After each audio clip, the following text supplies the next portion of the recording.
What if I told you that your mind has been trained in the wrong direction? That most people unknowingly carry around behaviors that weaken their character and distort their purpose. Today, we're not just embracing Stoicism. We're exposing its enemies. Welcome to Aristotle, where wisdom meets power. In this video, we'll uncover 7 anti-Stoic mindset habits you must eliminate now, all through the lens of Aristotle's philosophy and the wisdom of polymaths. Let's start unlearning. Section 1. The victim mentality ****. Woe is me. Life is unfair. I deserve better. This is the anthem of the victim, and the ultimate betrayal of virtue. Aristotle taught that human flourishing, eudaimonia, depends on the active pursuit of excellence, not surrendering to circumstance. He said, "We are what we repeatedly do." Excellence, then, is not an act, but a habit. The victim mindset replaces habit with helplessness. It makes you reactive instead of proactive. Polymath perspective: Leonardo da Vinci didn't wait for ideal conditions to learn anatomy. He stole corpses from graves to study them. The point? He refused to be a victim of limitation. Cure. Replace "why me" with "what now?" Virtue demands action. Section 2. 2. Constant complaining. A Stoic sees hardship as training. A complainer sees it as injustice. Complaining weakens the soul. It externalizes blame and prevents accountability. Aristotle taught that a virtuous life includes the pursuit of self-mastery, or enkrateia. Complaining is the mind's way of losing control to emotion, rather than mastering it. Anyone can become angry, that is easy. But to be angry with the right person, to the right degree, at the right time, that is not easy. Polymath perspective. Marcus Aurelius, a Stoic emperor and military general, faced plagues, betrayals, and war, yet his meditations are filled with reflection, not complaints. Cure. Observe your speech. Cut every sentence that begins with blame. Replace complaint with contemplation. Section 3. 3. External validation addiction. When your happiness depends on likes, praise, or applause, you've handed your power to the crowd. Aristotle believed in the concept of telos, purpose. Your life's direction should come from within, not from the approval of the masses. He warned us of being ruled by pleasure, the pursuit of instant emotional satisfaction instead of lasting meaning. Polymath perspective. Nikola Tesla lived in isolation, broke and mocked. But he worked for truth, not trophies. His inventions were driven by vision, not validation. Cure. Detach from praise.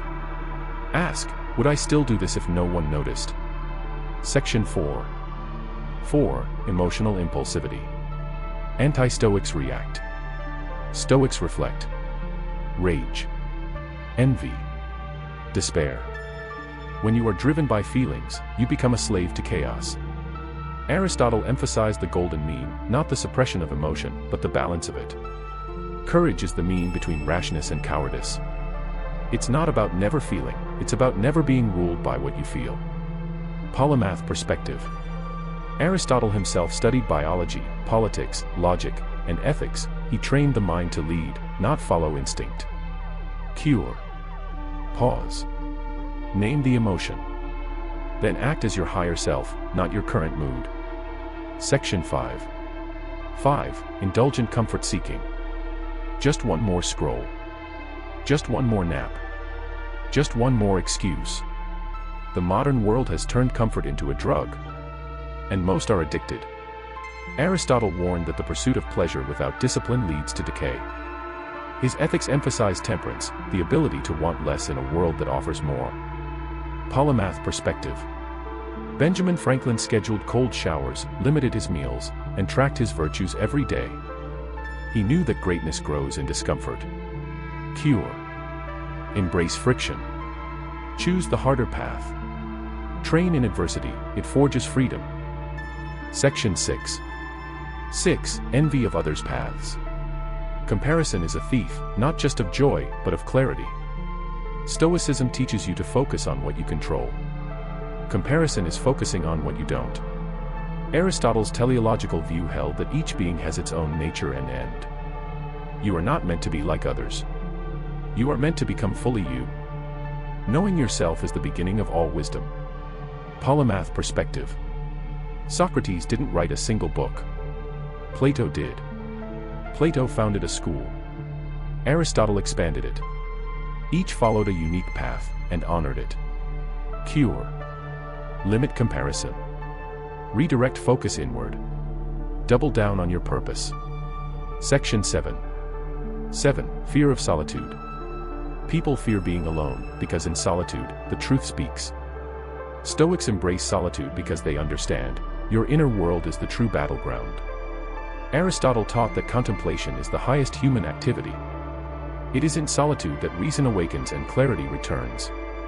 Polymath perspective. Pythagoras required 5 years of silence from his students. Why? To unlearn noise. To reconnect with wisdom. Cure. Schedule solitude. Sit in silence without distraction. Listen to the deeper voice within, it knows more than your notifications ever will. These 7 mindset habits are not just anti-Stoic, they are anti-you. They are enemies of the soul. If you eliminate them, your life will not just improve. It will transform. Let's recap. Stop playing the victim. Quit constant complaining. Drop your addiction to praise. Master your emotions. Reject indulgent comfort. End comparison. Embrace solitude. This is the way of true philosophy. This is the way of Aristotle. Don't just watch wisdom. Become it. Subscribe to Aristotle, and start the journey of becoming your greatest self.